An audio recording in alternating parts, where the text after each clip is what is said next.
السلام علیکم ورحمۃ اللہ وبرکاتہ۔ تمام ناظرین کو مخصوص طریقے کا سلام عرض ہے۔ بریک پہ جانے سے پہلے بہت ہی اہم گفتگو ہو رہی تھی، اور اس میں دو چیزیں بہت اہم تھے۔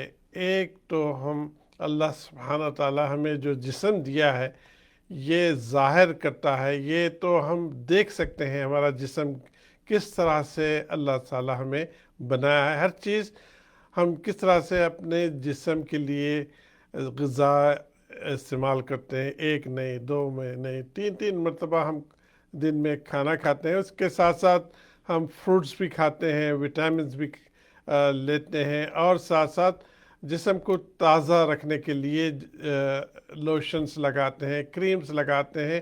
کیا کیا نہیں کرتے ہم اس کی جسم کو تازہ رکھنے کے لیے۔ ہمیں فکر اس بات کی نہیں ہوتی کہ جسم کے ساتھ جو اٹیچڈ روح ہے، وہ روح کتنی اہمیت ہے۔ جس طرح سے کمپیوٹر تو ہے آپ کے پاس، لیکن اس کا جو سافٹ ویئر ہے، جو سافٹ ویئر اس میں انسٹال نہیں ہو تو کیا کمپیوٹر ایک ڈبہ رہے گا، ایک میٹل کا باکس رہے گا، اس میں اصل جان ڈالنے والا سافٹ ویئر ہے۔ یہ روح ہماری سافٹ ویئر ہوتی ہے، جس کی بہت زیادہ اہمیت ہوتی ہے۔ جس طرح سے پتہ چلا کہ جو جسم سے روح نکل جاتی ہے تو وہ جسم ہم اپنے چاہنے والے، چاہے وہ بیوی ہو، چاہے شوہر ہو، ماں باپ ہو، بچے ہو، اس گھر میں اس کو رکھنا پسند نہیں کریں گے، کیونکہ وہ اب روح نکل چکی ہے، صرف جسم باقی ہے۔ تو روح کی اہمیت کو بھی ہمیں جاننا ہے، اور ہمیں روح کی تازگی کے لیے ہمیں کیا کرنا ہے۔ انشاءاللہ ہم مفتی صاحب سے یہ سوال کرتے ہیں کہ کس طرح سے ہم روح کو تازہ رکھنے کے لیے ہمارے پیارے نبی صلی اللہ علیہ وسلم نے ہمیں کیا بتایا ہے۔ اللہ سبحانہ تعالیٰ اپنے کلام پاک اور اپنے پیارے نبی صلی اللہ علیہ وسلم نے کیا بتایا ہے کہ ہم اپنی روح کو کس طرح سے تازہ رکھیں، اور اس کی اہمیت کیا ہے۔ جی، بسم اللہ الرحمن الرحیم۔ ماشاءاللہ بہت پیارا سوال آپ نے فرمایا ہے، وہ بہت اہم ہے، جس کی طرف ہماری توجہ یا اکثر کی توجہ نہیں جاتی۔ یاد رکھیے کہ جب ہمارا جسم بیمار ہوتا ہے تو ہم ڈاکٹروں کے پاس جاتے ہیں، ہمارا جسم بیمار ہوتا ہے تو ہم حکیموں کے پاس جاتے ہیں، معالجین کے پاس جاتے ہیں، طبیبوں کے پاس جاتے ہیں، علاج کراتے ہیں۔ لیکن جب ہماری روح بیمار ہوگی تو ہم کہاں جائیں گے؟ تو آپ کہیں گے کہ مولانا کیا کبھی روح بھی بیمار ہوتی ہے؟ اب تک تو ہم جسم کی بیماریوں کے بارے میں سنتے آئے تھے، اور آپ روح کی بیماری کا ایک نیا انکشاف کر رہے ہو۔ کیا روح بھی کبھی بیمار ہوتی ہے؟ میں کہوں گا ہاں، بے شک۔ بزرگوں نے فرمایا ہے کہ روح بھی بیمار ہوتی ہے، اور جسم کی بیماری میں اور روح کی بیماری میں بہت بڑا بنیادی فرق ہے۔ جسم کی بیماری میں فرق اور روح کی بیماری میں یہ ہے کہ جسم جب بیمار ہو اور اس کی بیماری شدت اختیار کر جائے تو اس بیماری کی وجہ سے تنہا ایک جسم پیوند خاک ہوتا ہے۔ جی جی جی لیکن روح کی بیماری اتنی خطرناک بیماری ہے کہ کبھی کبھی ایک روح کسی معاشرے میں بیمار ہو جائے نا تو سارا معاشرہ تباہ و برباد ہو جاتا ہے۔ جتنے حلقے میں لوگ ہیں جس سے ان کا اٹیچڈ اس ہے، کا سب پہ اس کے اثرات ہوتے اثرات ہیں۔ مرتب ہوتے ہیں۔ ایک روح بیمار ہو گئی، ساری سوسائٹی بدنام ہو جاتی ہے۔ جی اسپین کی سرزمین پر ابو عبداللہ نام کی ایک روح بیمار ہوئی تھی، سارا اسپین غلامی کی زنجیروں میں جکڑ دیا گیا، تباہ و جی تاراج کر دیا گیا۔ بنگال کی سرزمین پر ایک روح بیمار ہوئی تھی، بنگال غلامی کی زنجیروں میں جکڑ دیا گیا۔ جی پتہ چلا روح کی بیماری بڑی بھیانک بیماری ہوتی ہے۔ جی تو جسم بیمار ہوتا ہے تو ہم ڈاکٹروں کے پاس جاتے ہیں۔ آپ کہیں گے جب روح بیمار ہو تو ہم کہاں جائیں؟ جی اچھا، جسم کی بیماری کی علامت کیا ہے؟ آپ جانتے ہیں، روح بھی ظاہر ہو جاتی ہے، ظاہر ہو ظاہر ہو جاتی ہے۔ جاتی ہے، اور روح بیمار ہوتی ہے تو اس کی علامت کیا ہے؟ میں بتاؤں جو علماء کرام جی نے۔ جی بتائیے۔ جسم بیمار ہوتا ہے تو اس کی سب سے پہلے علامت یہ ہے کہ ہم کو جو ہے میٹھی چیز کڑوی لگتی ہے۔ آپ اچھا۔ بخار آ جائے، طبیعت ناساز ہو جائے، اچھی چیز خراب لگتی ہے۔ ہاں، عطر بھی بوجھ بن جاتا ہے ہماری مشام جاں کے اوپر۔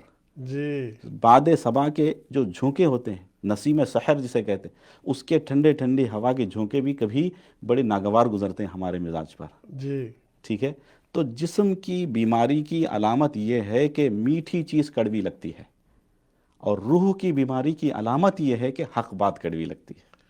قرآن کی آیت سنتے ہیں پھر بھی اس کا اثر نہیں ہوتا، اس جی کی سب بات سمجھ نہیں آتی۔ جی، جی تو روح کی بیماری کا کی علامت یہ ہے کہ انسان اگر اپنی جائز خواہشات کو، نفس کی تسکین کو اگر حلال راستے سے کرنے کے بجائے اگر انسان زنا کر رہے تو سمجھ جائیے کہ اس کی روح بیمار ہے۔ جی اگر انسان اپنی پیاس کو جائز مشروبات سے بجھانے کے بجائے اگر انسان شراب پیے، سمجھ جائیے اس کی روح بیمار ہے۔ جی جی اگر انسان اپنے منہ سے سچ بولنے کے بجائے جھوٹ بول رہا ہو، جی سمجھ جائیے اس کی روح بیمار ہے۔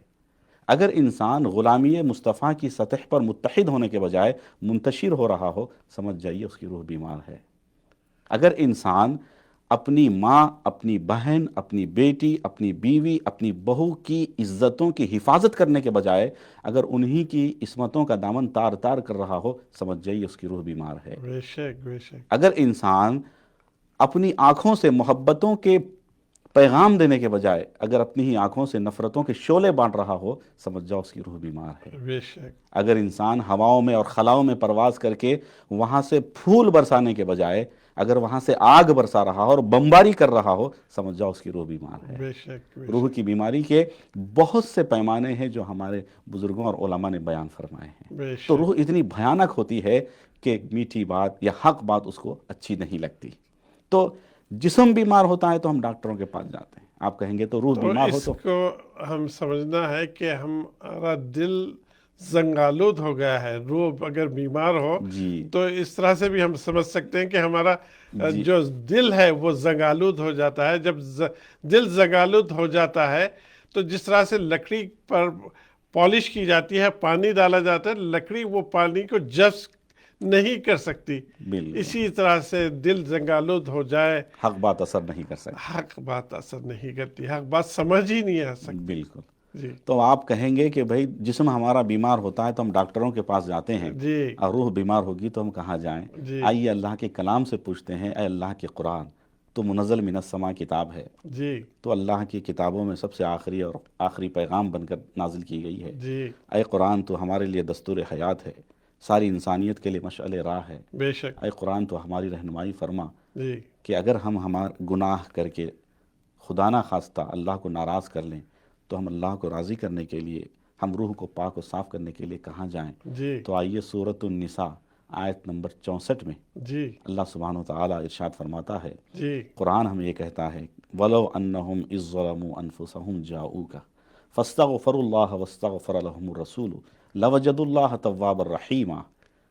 قرآن کہتا ہے لوگو اگر تمہارا جسم بیمار ہو جائے نا تو ڈاکٹروں کے پاس جاؤ، جی تمہارا جسم بیمار ہو جائے تو حکیموں کے پاس جاؤ، جی تمہارا جسم بیمار ہو جائے تو طبیبوں کے پاس جاؤ، جی جی تمہارا جسم بیمار ہو جائے تو معالجین کے پاس جاؤ، اس لیے کہ یہ ڈاکٹرز، یہ جسم بھی ہمارا فانی ہے اور یہ ڈاکٹرز بھی فانی ہیں، اور یہ فانی جسم کے یہ فانی ڈاکٹرز علاج کریں گے۔ جی لیکن اگر گناہ کر کے خدا نہ خواستہ ہماری روح بیمار ہو گئی ہے تو ہمیں گنبد خضرا کی چھاؤں میں آنا پڑے گا، بے شک تاجدار دو جہاں کے دربار میں جانا پڑے گا، بے شک انیس بے کساں کی بارگاہ میں آنا پڑے گا، محسن انسانیت کی بارگاہ میں آنا پڑے گا، بے شک اس ہستی کے وسیلے سے رب کی بارگاہ میں ہمیں دعا کرنا پڑے گا۔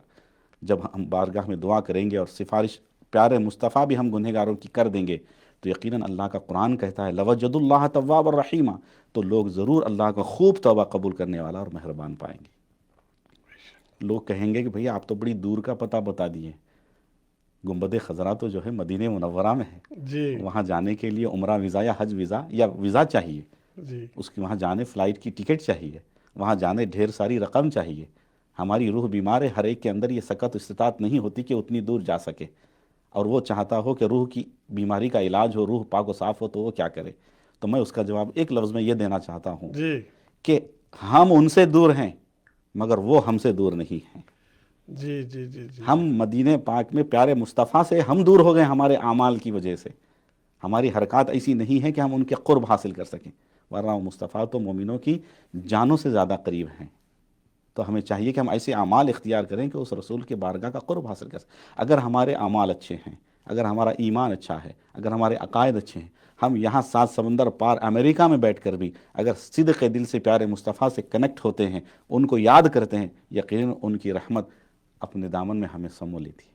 وہ رحمت للعالمین ہیں، ان کے وسیلے سے ہم کائنات میں کہیں بھی رہ کر کے اللہ پاک کی بارگاہ میں رجوع ہو سکتے ہیں۔ دل کے آئینے میں ہے تصویر یار، جب ذرا گردن چکائی دیکھ لی، لیکن اس کے لیے ایک بات جو بزرگوں نے فرمایا وہ یہ ہے کہ سکشتہ خاطری چاہیے، ٹوٹے ہوئے دل کے ساتھ پیارے مصطفیٰ کی بارگاہ میں جانا چاہیے، ان کے بارگاہ میں جب حاضر ہونا تو انتہائی خشوع خضوع عاجزی انکساری کے ساتھ۔ ایک بزرگ تھے جن کا نام تھا رسول نما، جی وہ بزرگ جو ہے رسول پاک صلی اللہ علیہ وسلم کا دیدار کرا دیتے تھے۔ ان کی خاصیت یہ تھی کہ جو بھی ان کا چاہنے والا آتا اور ریکویسٹ کرتا، گزارش کرتا، تو پیارے مصطفیٰ کا دیدار کرا دیتے، اس لیے ان کا نام ہی رسول نما پڑ گیا تھا، اور رسول پاک کا دیدار کرا دیتے تھے۔ جی ایک بار ان کی شریک حیات نے فرمایا، عرض کیا کہ میرے سرتاج، میں آپ کی بیوی ہوں، میں آپ کی لائف پارٹنر ہوں، میں آپ کی رفیق سفر ہوں، میں آپ کی شریک زندگی ہوں، میں آپ کی زوجہ ہوں، یہ چراغ تلے اندھیرا کیسے گوارا کر لیا جائے گا کہ باہر والے تو جو ہے استفادہ کر رہے ہیں اور میں گھر والی ہوں، میں آپ کی بیوی ہوں، میں محروم ہوں آج تک، اچھا مجھے بھی رسول پاک کا دیدار کرنا ہے۔ جی تو اس بزرگ نے کہا اچھا، اگر رسول پاک کا تمہیں دیدار کرنا ہے تو اس طرح ٹوٹی ٹوٹی بکھری بکھری اس بارگاہ میں جاؤ گی تو یہ مناسب نہیں ہے، تم اپنے آپ کو سنوار لو، تم وہ جوڑا پہن لو جو تم نے شب عروسی میں پہنا تھا، تم اپنی زلفوں کو سنوار لو، تم خوشبو سے اپنے آپ کو معطر کر لو، مکمل تیار ہو کے تم آنا، میں تمہیں دیدار کروا دوں گا۔ ماشاء اللہ ماشاء اللہ۔ وقت ختم ہونے والا ہے، جی دعا سے پہلے میں زنگالود جو دل ہے اس کو کس طرح سے کلین کیا جا سکتا ہے؟ اس قرآن کریم میں اللہ سبحانہ وتعالی ارشاد فرماتا ہے الا بذکر اللہ تطمئن القلوب، کہ دلوں کی اطمینان، دلوں کا قرار، دلوں کا سکون، دلوں کا چین، دلوں کی پاکیزگی، دلوں کی طہارت، دلوں کی صفائی اگر رکھی گئی ہے تو ذکر خدا میں ہے اور ذکر رسول میں ہے۔ اللہ رسول کا اگر ہم ذکر کرتے رہیں گے خود بخود ہمارا دل جو ہے سیکل ہوگا، وہ زنگ آلود دل جو ہے زنگ چھوڑے گا اور ہمارا دل جو ہے شیشے کی طرح چمک جائے گا۔ ناظرین اب وقت ختم ہونے والا ہے، بہرحال ہمیں سمجھنا ہے اگر زنگالود دل ہو جائے تو مفتی صاحب بھی نے بتایا کس طرح سے اس دل کو کلین کیا جا سکتا ہے۔ بہرحال ہمیں چاہیے کہ قرآن مجید کی تلاوت اور چلتے پھرتے اللہ کا ذکر کیجئے، اللہ کے نبی صلی اللہ علیہ وسلم پہ درود و سلام کا نذرانہ پیش کیجئے، اور اللہ کے نبی صلی اللہ علیہ وسلم یہ بھی فرمائے ہیں کہ دل کو نرم کرنے کے لیے مسکین کو، غریب کو کھانا کھلائیں، ان کی مدد کریں، اس سے بھی دل نرم ہوتا ہے۔ آئیے دعا، آپ سے دعا کی درخواست ہے۔ اللہم صلی علی سیدنا و شفیعنا و نبینا و مولانا محمد بارک وسلم، صلاۃ و سلاما علیک و علی آلک و اصحابک یا سیدی یا حبیبی یا رسول اللہ صلی اللہ تعالی علیہ وسلم۔ اللہم انت السلام و منک السلام و الیک یرجع السلام، فحینا ربنا بالسلام وادخلنا الجنة دار السلام، تبارکت ربنا وتعالیت یا ذا الجلال والاکرام، سمعنا واطعنا غفرانک ربنا والیک المصیر۔ اللہم بارک علینا معہم انک حمید مجید۔ اللہم بلغ مرادنا وحصل مقاصدنا مقاصد الدین والدنیا والآخرہ، رب ارحمہما کما ربیانی صغیرا۔ اللہم اغفر لی ولوالدی ولمن توالد ولجمیع المؤمنین والمؤمنات والمسلمین والمسلمات الاحیاء منہم والاموات انک سمیع قریب مجیب الدعوات۔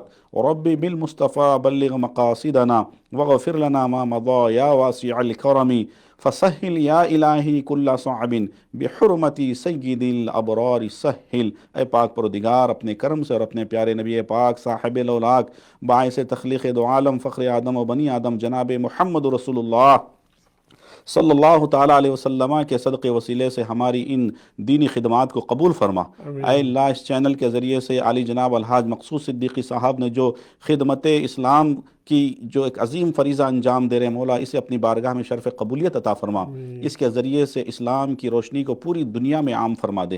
اے پاک پروردگار عالم اس کی برکت سے ان کی عمر میں، اقبال میں ترقی عطا فرما، خیر و برکت عطا فرما، ان کو اور ان کے سارے اسٹاف کو اے اللہ دین اور دنیا کی بھلائیوں سے مالا مال فرما، اور اس چینل پہ جتنے لوگ اسے دیکھ رہے ہیں، ملاحظہ کر رہے ہیں اور ہمارے ساتھ دعاؤں میں شامل ہیں یا شامل ہوتے رہتے ہیں، مولا ان سب کو ان سب کی جائز حاجتوں کو پورا فرما، سب کے ارادوں کو مرادوں کو پورا فرما۔